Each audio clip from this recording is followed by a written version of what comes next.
Olá pessoal, eu sou o Samuel Leite e esta é mais uma edição especial do Transformação Digital CBN. Uma pesquisa do Fundo das Nações Unidas para a Infância, o UNICEF, feita com cerca de 53 mil famílias em São Paulo, comprovou que a perda de renda durante a pandemia de Covid-19 está aumentando a incidência do trabalho infantil no Brasil. Cerca de 50% dos domicílios não tiveram acesso ao auxílio emergencial ou qualquer auxílio do governo, impactando em um aumento no trabalho infantil no último ano. O episódio de hoje é especial sobre o Dia Mundial contra o Trabalho Infantil, agora no dia 12 de junho.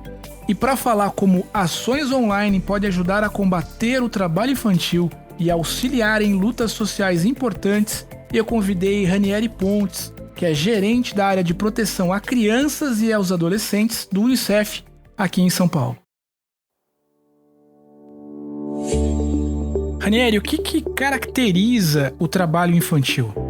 Samuel, segundo a Convenção 138 da Organização Internacional do Trabalho, o trabalho infantil ele é uma atividade perigosa e prejudicial para a saúde e principalmente para o desenvolvimento mental, físico e social, ou mesmo moral de crianças e adolescentes. E ele interfere diretamente no processo de escolarização dessas crianças e desses adolescentes, pois ele priva a criança e adolescente e conduz invariavelmente a uma trajetória de abandono da escola, né? Porque obriga sempre a criança a ter que conciliar a atividade que está fazendo com a atividade escolar, né? O trabalho infantil ele é um produto combinado de diferentes fatores, né? Entre eles a pobreza, a questão das normas sociais, o processo de justificação do trabalho infantil, né? Ou mesmo a falta de oportunidade decente para os adultos que acabam aliciando adolescentes e crianças para o trabalho infantil. Quando a gente olha para a situação de imigrantes e refugiados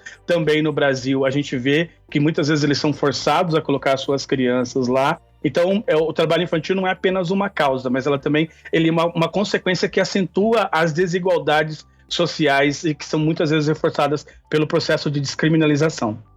A gente está vivendo um momento muito importante em toda a humanidade, que é essa epidemia de proporções globais, como a gente bem vem vivenciando, e ela está trazendo, entre outras coisas, uma dificuldade enorme, né, para a parte de educação das crianças. E eu queria te perguntar se você percebe uma relação direta no aumento do trabalho infantil com essas dificuldades de acesso para o acompanhamento e para a educação online das crianças. Com a pandemia, os estudos que o UNICEF vem fazendo durante a pandemia revelam que essas desigualdades sociais elas foram bastante acentuadas, né? Parecia que tinha uma prerrogativa de que nós estávamos incluídos digitalmente. Isso não se confirmou e a pandemia revelou isso, né?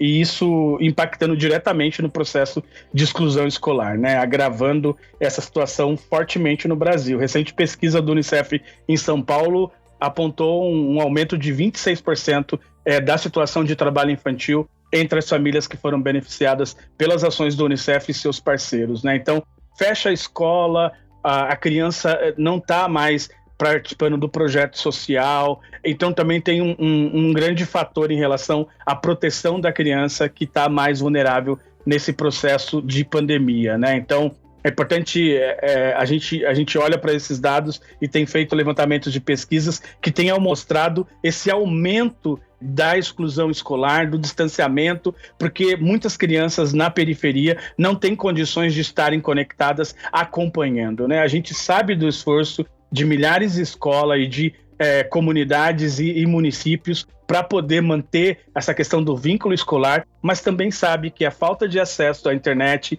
agravado pela situação da pobreza, faz com que o direito à educação seja negado para essas crianças e adolescentes, né? A pandemia, nesse sentido, ela trouxe desafio, né? Excluiu crianças entre 6 e 10 anos e essa é a faixa etária que a gente estava quase universalizado, né? Então, quando a gente olha durante a pandemia a questão da exclusão escolar dessas crianças de 6 a 10 anos, a gente vê que os impactos são bastante negativos, né? Porque é uma etapa em que a exclusão escolar ela estava praticamente superada no país, né? Era uma etapa que a alfabetização é essencial na vida dessas crianças, né? Nessa faixa etária, e também é onde se cria um vínculo que é fundamental com a escola, né? Como espaço de socialização, de garantia de direitos, de direito à convivência comunitária. Então, prejudicar esses ciclos de alfabetização que estão incompletos, né? Que não foram mantidos os vínculos necessários para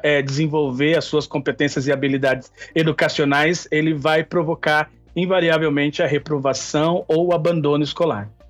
Como é que o Brasil se compara no trabalho infantil com o resto do mundo? Em que posição, digamos assim, dessa timeline a gente se encontra do ponto de vista de comparação com o resto dos outros países? É importante a gente olhar a história do Brasil, né, e ver essa questão que a gente vem de um regime escravocrata, né? Durante mais de 500 anos na história do Brasil, a gente tinha um processo de olhar para a criança e para o adolescente sem olhar para a sua faixa etária necessariamente, né? Então, historicamente, aqui no Brasil, é muito recente, né? O ECA tem 30 anos, acabou de fazer 30 anos. Então, assim, olhar para a criança enquanto sujeito de direitos, olhar para a criança enquanto ser humano num processo de desenvolvimento especial, que precisa de uma atenção, que precisa de cuidado, que precisa ter os seus direitos garantidos, é extremamente novo na nossa sociedade. Então é importante que a gente olhe para essa situação do trabalho infantil no Brasil como algo agravante, né? Como um agravante da situação social que a gente tem enquanto país, e que isso tem afetado o desenvolvimento dessas crianças e desses adolescentes que deveriam estar na escola, que deveriam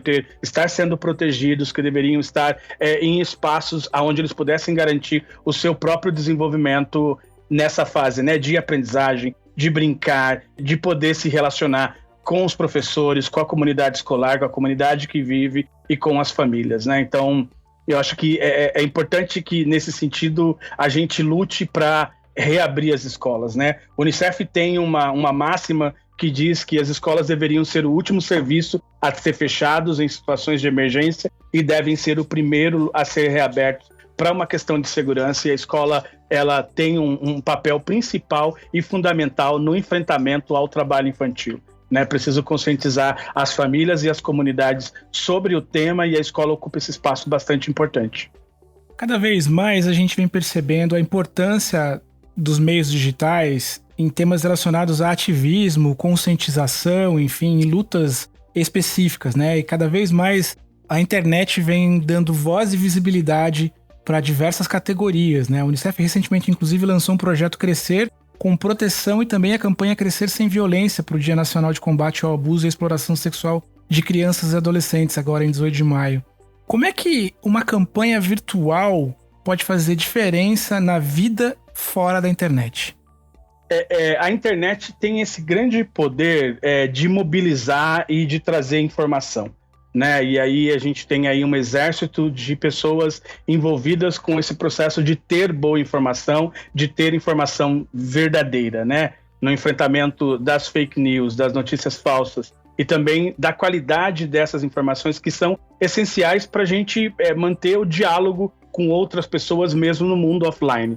Essas campanhas, elas trazem informações que são importantes para o processo de tomada de decisão de um gestor público, de um gestor de uma organização da sociedade civil, de um pai, de uma mãe ou de um cuidador. Então a internet ela tem esse poder, essas campanhas virtuais têm o poder de trazer as informações que sim podem instruir esse mundo fora da internet. Um dos exemplos nosso é a própria campanha A Proteção de Crianças e Adolescentes Está às Suas Mãos, que é do projeto Crescer com Proteção. Mais de 10,3 milhões de pessoas assistiram essa campanha, está lá no YouTube do Unicef, e que tinha como a missão de conscientizar a sociedade sobre as diferentes formas de violência contra a criança e adolescente. Como é que você observa o impacto de todas essas discussões focadas no direito da criança e do adolescente, principalmente nesse momento que a gente vive de pandemia? Isso, de alguma forma, se exponenciou? Essas discussões estão mais fortes ou não? Isso acaba, em razão de tudo que a gente vem vivendo, também perdendo a importância ou a sua força de engajamento e de mobilização?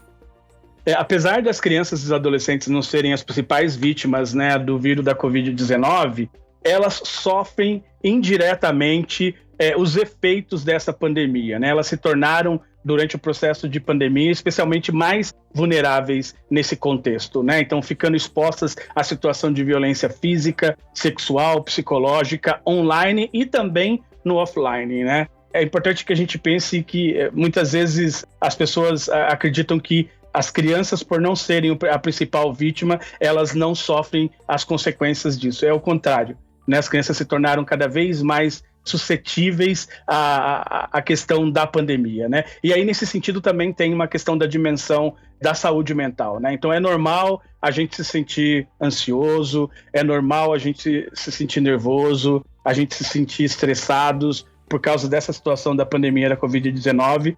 Por isso que é fundamental a gente cuidar da nossa saúde mental. Eu estou falando isso em relação aos adultos, eu estou falando isso em relação aos adolescentes em especial, né? É importante que a gente tome cuidado para não descontar o estresse que muitas vezes a gente acumula, as frustrações do dia a dia em relação ao seu emprego, ou você está em casa numa situação de home office, ou você trabalha num serviço fundamental e você tem que se deslocar de casa, e isso te gera frustração, a máscara te sufoca, então a gente fica estressado e a gente tem que tomar um cuidado muito grande para não descontar esse estresse, essa frustração e esse cansaço nas crianças e nos adolescentes, né? Muitas vezes de forma física. Lembrar que elas continuam precisando de carinho, de atenção e de proteção, porque elas também estão sofrendo com esse processo pandêmico, né? Então, a gente acredita que todos nós, como sociedade, deveríamos buscar sempre estar bem informados, né?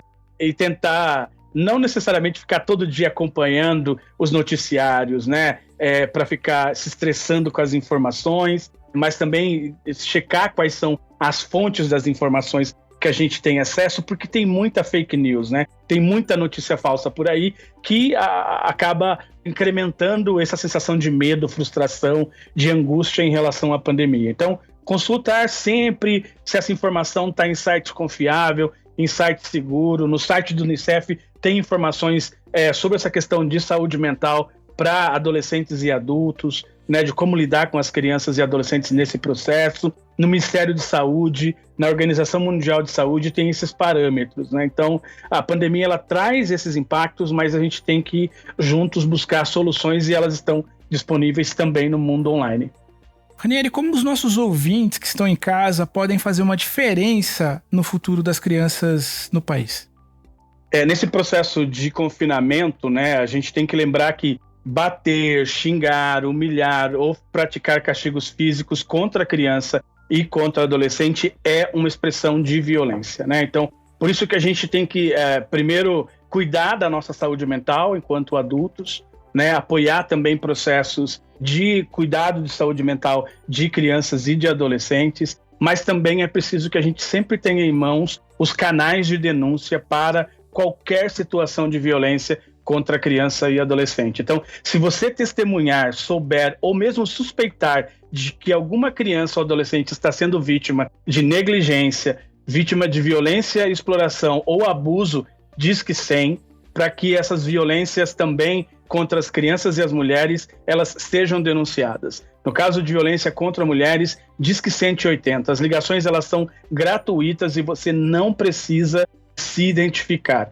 Lá no site do Unicef, a gente tem mais informações para ajudar cuidadores de crianças, pais, mães, de como trabalhar e como lidar com criança e adolescente durante esse processo de pandemia. Então, você se cuida e você se cuidando, você cuida melhor das nossas crianças e adolescentes. Bom, pessoal, espero que vocês tenham gostado dessa conversa muito importante que a gente teve com o Ranieri, que é gerente da área de proteção à criança e aos adolescentes aqui do Unicef em São Paulo, onde a gente pôde refletir sobre como a pandemia do Covid-19 vem impactando negativamente no aumento e na exposição de crianças em situações de risco em razão do trabalho infantil. De fato, é uma situação muito perigosa e a gente, todo o poder público, enfim, toda a sociedade civil organizada precisa ficar atenta a essas questões, porque quando você de fato coloca uma criança numa situação como essa, você tira dela a coisa mais importante que é de fato, que é a infância, que é o desenvolvimento cognitivo que o brincar permite para a criança. Então isso é de fato uma situação muito preocupante que cada vez mais poder público e sociedade civil precisam se unir para, de alguma forma, atuarem fortemente contra esse tipo de iniciativa. Bom, como eu sempre digo aqui no Transformação Digital CBN, cuidem dos seus, fiquem bem e até a próxima, pessoal. Um grande abraço. Tchau.